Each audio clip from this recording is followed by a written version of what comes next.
Right. Excuse me, yo, Mo. Listen, when I ask you all that other stuff, right? But this is something important I want to know, right? Right. If you had to reveal answers, Right. to questions, like you very direct, you've been candid, giving me everything I want to know. You funny as shit. Yet, but on this one, you got to now think of the person asking the question. Right. If a person asked you precedent important history knowledge to them, like, sir, whatever the question is, what'll be the 3 most important questions a person to ask you as a blood? As a blood? As a blood. Mind you, they asking you. I'm about to tell you. Not anybody. They asking you. Himoe. One of them would be, yo, who was the first 5 bloods on the East Coast? What was the first 5 sets on the West Coast and the East Coast? Meaning, when blood started, what was the first 5 sets over there? And on the East Coast, when blood started, what was the first 5 sets over here? And the next one would probably be, when did you become blood? Himoe. And I would say, I became blood when blood started. And they'd say, oh, that's impossible, man. I ain't, Yeah, so bad. You know what I'm saying? That's what I would say, because I really did. Like, I'm in that first class, not just generation. Facts. I'm in that class. They say July 16, 1993. I'm saying October 1993. They're like, well, I'm like, facts. I got locked up September 23rd, 1993 for attempted murder and armed robbery. I was in C-74, March 6th. And from there, they sent me to Fort Maine. And I remember going to the barbershop one day. And I seen, it was these 2 guys. One was cutting hair. His name was Himoe. Daryl Bynum. Rest in peace to Big Home from Brooklyn. His name was Himoe too. He was cutting the homie hair. And they had a red bandana on. It was flagged up. At first, I only remember bandanas from Tupac. I Get Around video, shit like that. You know what I'm saying? Like, when the way he had it tied to the front. Yeah. So I was like, no, look at this kid. I'm like, damn. By the way, his name is Green Eyes. Later, when I ran into him, mind you, he wasn't blood then. Okay. He had came through, but he was just like, he represented the way he was in. The house he was in, it was some bloods in that house. So it was like, it was a thing like this. If you was blood, like then, like he wanted everybody to know. Might have been 2, 3, 4 y'all in one building. Got a bandana here. I got a piece of red t-shirt. I'm ripped up. Tied that shit around my right wrist. I got one sneaker in the right shoe, red lace in there. Take them back. You know what I'm talking about? Like shit like that. I got a fucking red hat on. It's mad hot. You know what I'm flagging. I'm coming out of flagging heavy. Like, that's, but boy was flagged up like that. And I was a smart kid. Like, I already knew about gang shit on the West Coast, Oakland. I used to I knew that because my uncle is from Oakland. You know what I'm saying? At that time, he was living in Oakland. He used to come back on his pimp shit. Like, he was like, he had some hoes down there. Okay. But he used to be telling me and my cousins, about, they had the old Polaroid cameras, and he used to show us these pictures of him, and you know what I'm saying? But anyway, let me I'm going off course. I want to get back to the blood situation, like me. You know what I'm saying? I wasn't fascinated. First of all, I ain't never been fascinated by nothing but money and bitches. That was it. Always been with the smoke. Then, at that time, in C-74, I was one of the top niggas. Anybody would tell you, I was in there with the boys. Fuquan and them from LG. You know what I'm saying? World. Equan from Edgemere. Fat Mike. Mitchie Love. You know what I'm saying? Like I was with some real niggas at that time, and we wasn't on no gang shit. We was on some hood shit. Like niggas from Far Rock was on some Far Rock shit. Brooklyn and Queens, we bopped together, but Harlem and the Bronx, they thug together. Right. Staten Island always been a little bit all over the place, but they was solid. Right.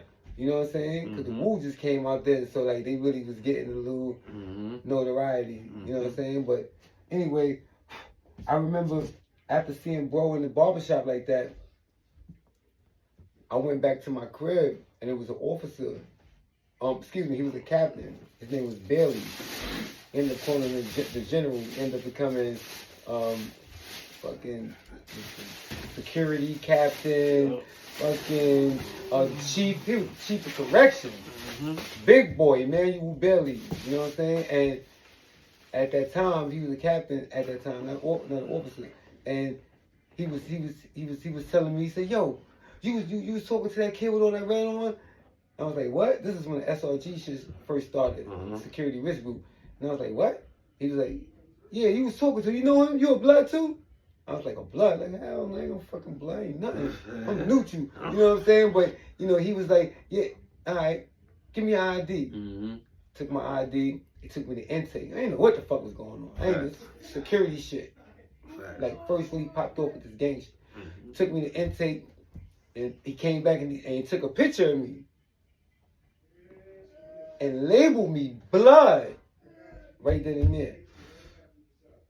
So when I got back to my house, I was talking to a brother named Little, I think his name was Barry from Brooklyn, and he was telling me the kid's name that was blood, that like the name he was explaining to me, his name was Green Eyes, so on and so forth. And I was like, nah, he ain't blood. He can't be blood because you know they was telling me some other names, and I was like, nah, he can't be blood. You know what I'm saying? And then that's when I got a chance to meet my brother Fat Mike, who actually knew a blood. So I started like, you know, just paying attention to what was going on. They was going heavy with everybody, the whole building. That was my first time ever seeing somebody get cut in the bullpens. I was going to court. I was with a black. You know his name. What's the reason why I'm saying this? Is I don't know his name. I know that I want to mention a brother name who did something like that. But he had cut a dude. That was my first time seeing somebody get cut. I was like, oh shit. And they robbed him, beat him up, and they was like, blood up, blood up to the other bullpens. I was like, wow, niggas bugging. But the dude they cut was a Nieta. And they ain't just cut him and thugged on him for no reason. They did that because in the house he was in, he was a young boy, Nieta, they had rolled with two kings on one of their dudes that was blood and sent him out the building. His name was KB. They had sent him out the building. So dumb dudes was getting retribution on that. So that was like my first real situation with that, seeing that. I already was a real nigga on Real Niggas Time. My name is Himoe. Niggas already knew. I already went through March 6th. I was on my second cutting already. That was the first time I seen a nigga get cut. I actually cut niggas before that. Going heavy. Nigga tried to take my sneakers in the bullpen. That's how I started one day. Going to court. Always to court. Put his foot next to my foot. He said, what size you wear? And I was like, what? And my boy had just gave me a razor, a gym star. And he was like, yo, you gotta like move it. I was like, I ain't putting nothing in my ass, nigga. He was like, both was like trying to show me. Like, you know, they're gonna search you. That's I'm not sticking nothing in my ass. I already knew what the mouth said. I was in my mouth. Fuck out of here, boy. Like, I became a finesse with the hands, like, you know how to get, you know what I'm saying? Because I ain't never want to go that route. But anyway. So boy was like standing next to me, like lining my shit up. And I was like, I really didn't know what that shit was about. Like niggas, everybody was looking at me like, damn, you gonna just let him just put his foot next to yours is a violation. Wow. And I don't even know him. Right. And he was like pushing my foot against the it was like the wall, the bench.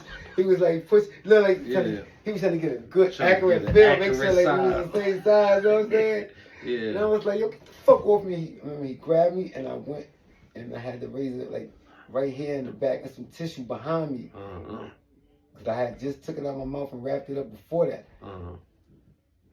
And when he like pushed down, I grabbed up and I cut him. and I cut myself. Right. Almost cut my whole thumb off. I got 16 stitches right here going across. I grabbed him and I cut him. He was on me. So I'm grabbing him like face to face with me, his head, and I cut him. Like when I cut him, I like, and when I went back, not only did I cut the nigga, I bust my head open because I hit my head on the wall in the bullpen. It was like, man hard. Right. And he's like trying to pull up off me. And I was like, no, but that right there got me into some other shit because he was a nigga from the Bronx. And no nigga named Mitchie Slick. And my son Fat Mike from Harlem, they all was on some HBO shit. Okay. You know what I'm saying? So I had beef with those niggas after that because he was a nigga who fucked with the gang. You know what I'm saying? With their gang. So my beef ain't initially start like with no Latino shit because I ain't never been on that kind of shit when we gang banging. My shit has been on some G shit. But after that, I had beef with their little crew. I ended up cutting nigga on the court. This is known facts. My name is James Jamel Waltower. You can look me up. You know somebody who know about the For You Freedom of Information Law. Look it up. I caught a ticket in 1993 for that right there. You know what I'm saying? And I was a maniac. I was a terrorist. Every captain, security, depth. That's why when he seen me in the bullpen talking to these dudes before, like I said, I was done before that. That nigga already like categorized me like them niggas. So when I got a chance to really meet a real blood Supreme, like that. You met him? I met Supreme. The Supreme in the Shaw 120? I've been met Shaw 1 Rat 20. Okay. And I say that because I've seen paperwork. I had his paperwork. Yeah, right now that I just had this discussion about that with Smith. And not from Far Rockaway neither. Yeah, not Shaw 120 from Far Rockaway. Nah. That's Bro Ski. Yeah, you already know the flag. We clacking with that. Yeah, no, East man. White boy, whole gang over there. So not that Shaw 120. No, hold up. Not to take your thing square away, right? Yeah. Since you bought it, right? And I'm going to end up forgetting. And I forgot maybe about 5 minutes ago. I never got your top 5 sets. Now, I had a top 5 on the East Coast. Now, mind you, I'm not asking who you want to shout out. I'm asking, when I ask the question, I'm giving you in depth. When I say who's your best 5 top 5, 9 times out of 10, it's coming from your experiences. Right. I can't see you groupie tell me, yo, who's your top 5? Never that. Who's your top 5? Meaning your top 5, not the popular ones. You know, you was here. Right. I mean, I can contest, but this is your talk. You know what I'm saying? I can contest you all over the place. Oh, God. Jesus to the Christ. No, we're going to keep that in there. We got one piece and it came to me. So it's all right. We keep going. We're going to keep that in there. That up, but we going to fix that up. What's your top 5 East Coast from your favorite? From UBN, United Blood Nation. It was only one UBN the East Coast. When I say, let me take that back. I don't know where you was from today to the day you mentioned right now speaking to the peoples. Right. You could have been all over the world and been around with anybody. I don't even want to say that. But what I do want to keep is the East Coast. Got it. It's anything other than the East Coast, I don't want to hear it, unfortunately. What's your top 5 East Coast hoods? Of course, GKB. Talk that shit. Gangsta Killer Bloods. Mr. Julius B. Ticket. Gang. Platinum, gold, platinum.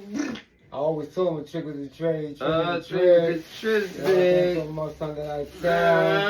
Y'all got to know your 438, 435. 010. Okay. You know gang shit. Alright, definitely next is without a doubt is non-trade. Shining 9. Shining 9. Shine. Non-trade paid the way. GKB saved the day. All facts. You understand what we're talking about? Like we locked in. One and the same. That's the game. That's the game. It's a 9-3 game. That's that 9-5. It's a 9-6 game. You know, we got some history on that too. We got to get with that. Yeah, we gonna talk them stories. My next one. My next one is Bloodstone Villain. Ooh-wee. Gotta go with the beat to the actual rocks and all that. And all that big stone shit. Freaky tizzy and all is that. Super freaky tizzy. You know the vibes. My, guys. Alright. My next one officially 1A Trey. Woo! Woo! 1A Trey. Donald Jizzy. Be the way. Donald Jizzy. I already know that set right there. And my last and final set, mine. My guys, you know what I'm saying? You know, and I gotta say Mad Dog. Ooh. You understand what I'm talking about? Hey, yo, give me a story. Boom. Give me Mad Dog's story, cause I don't hear enough from Mad Dog. I got a story with me and So B. Okay, let's go. So B. I came home 2011. Mm-hmm. So B and CK was living together in Flatbush. Mm-hmm. Right. I pulled up on the guys. We took some pictures. But the thing is this right here. Those are the first brothers that put some money in my pocket. Keep it 1,000. Nice. Put some clothes on me. Nice. And gave me a bunch of ways to go get money with. You know what I'm saying? Nice. But looked out for me. Nice. You know what I'm saying? Like, nice. Real talk. Like, I gotta. So like, that's my bro. You know what I'm saying? And he did that on the strength of another nigga giving him something. Nice. He just broke bread with me. You know what I'm saying? Nice. But that been my nigga from day one anyway. You know, nice. At Southport. Nice. Nice. You know, B Block. We out here, so we gonna make sure y'all connect the dots and all that. That guy. That's my last set. That's my set. That's my guys. You know what I'm saying? Like, wow, that's that. Salute, man. A good choice. Very, very good choice, brother, man. It's good to have a different analogy, and a lot of people don't get enough stories. And you're a prominent person, right? I'm also gonna skip this thing so a lot of people get the interesting facts. I heard when you first came home, you really didn't come home the proper official way. Even though you came home as a G, you didn't have nobody's permission. You just made yourself blood. That's true. That's a fact. I just jacked it. Like, just on the strength of how niggas was moving. And not just that, I seen the mentality, especially coming from the 5% nation. And I was a derivative of that also once upon a time. You know what I'm saying? Okay. And I seen smart dudes moving a smart way. Okay. And I've always been underdog, dog. Like, I like going up against the odds. Nice. You know, and I ain't like to see my guys getting oppressed anyway. Prior to that, like, you know how that was with the phones and everything else that went along with it. You know what I'm saying? Like, like the dude I told you trying to take my thing in the book, but he was Spanish. You know what I'm saying? And they was trying to, you know, and anyway. That's what it is, you know what I'm saying? And I just jacked it. What happened was I had put some work in with a couple of bros. I can't say names or situations, you know what I'm saying? I ain't have permission to, but I put some pain in with some bros, and it was just like they knew I was a neutral dude. Everybody knew I was Himoe. And these guys was blood. It was blood. Hold up, are these the same guys that eventually was with you with the Bloody Bastards? That's a fact. One of them is Duke Black. I can say his name. Facts. I don't remember Duke Black. Facts. I know Duke Black. Shout out Duke Black. Duke Black. And the other one is Bloodsport. Ooh, Bloodsport out here in the town, man. Yeah, he passed away. When? Bloodsport. When? From Brooklyn. You mean Ring Dog? No. Bloodsport. Bloodsport is alive, bro. They told me he passed away, bro. Dub. Not if he ain't passed away in the last 30 days, that boy alive and kicking. Wow. Salute the Bloodsport. They just gotta talk good. You remember I died? But I died too, though. Yeah, come on, it happens, bro. Legacy is. Don't worry, he out there in GK land. He just did a documentary.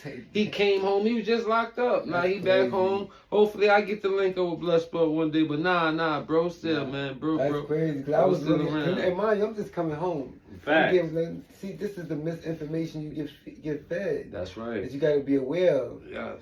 You know? He alive and kicking. We good. And that's my bro. You know that. Like when I say my bro, I'm talking about when we was like 5-6 years old. Gonna link up with him. We gonna get you. We gonna get you linked back up. Albany right there. Facts. I'm in Park Place in Troy. Facts. Anyway, yeah, super fast. So hold up. So then I put some pain in with the guys, and I was I went from there to HDM to C95, and as I was moving around, I was picking up a rep as blood anyway. Got you. Plus, I had it in my heart. It was on my soul. Because I'm a vanguard for the people. Got you. And I'm against oppression. No matter how crazy I may sound now, like I've been going crazy on niggas for no reason. Negative. Always against those that oppress the weak. I always had beef with them. Like I said, niggas try to take my sneakers.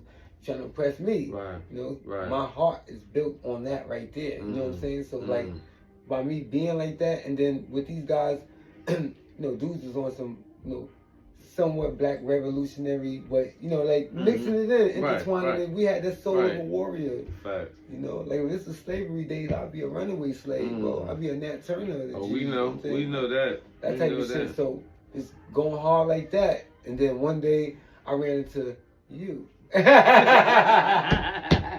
But you've been hearing about me. Yeah. For a long time. Facts. Right or wrong. Facts. You knew I was out there putting in hard, going crazy. Yeah, you're for a Queens nigga, so you know you had a reason for me to meet you. Come on, bro. I ran into you in court. I'll never forget that. This is a real story. Y'all get some real shit. Is this not facts? Queens court. I remember you had the red high top Converse patent leather joints, right? And I ain't never seen those shit before. Shout out Pistol Pete. Pistol Pete gave me those joints. It was flagging head to toe, and I had on some red nylon joints. I think I had some bows on. They had some red. And I remember I was sitting across from you, and I remember I knew who you was already. But I was like really just waiting for it. You know what I'm saying? As soon as you came in the bullpen, you get everybody on once over. And everybody knew who you was as soon as you stepped in there. All the guys I was with knew who you was. I already, like I said, I already had heard about you. It's like, oh shit, man. And I always knew I was going to land the court with you one day because that's how Queens Court was back then. Facts. And here I am right now. Right now. Today. That's how it happened. I ran into him. He already knew I was official. I was already putting on crazy before blood. When I became blood, I started representing for the nation. I was representing for the people. I've been a vanguard for the people. I've never been the type of dude to take advantage of nobody. You know what I'm saying? I was always for motivating, uplifting, big Beamer gang shit. I put that down. I put that on the map. That shit became bigger than anything. But that's another you know thing too, boy. Hey, yo, a lot of people don't know. Like, just keeping it official, yo. For those that don't know, like, you know, the very first subhood that ever came in GKB's foundation, like, we talking about the initial, very first descendant that came from the mother was Neighborhood Sean. And this is the man. If you don't know, this is Beamer Boy, Himoe Sean. He is one of the 3 hearts that was a part of that story we gonna speak out. Yeah, he's that individual that never, ever gave you a glimpse of his story, and he's been through so much, and he here to let y'all know, man. So stay tuned, people. We got a lot of ish for y'all. Yeah.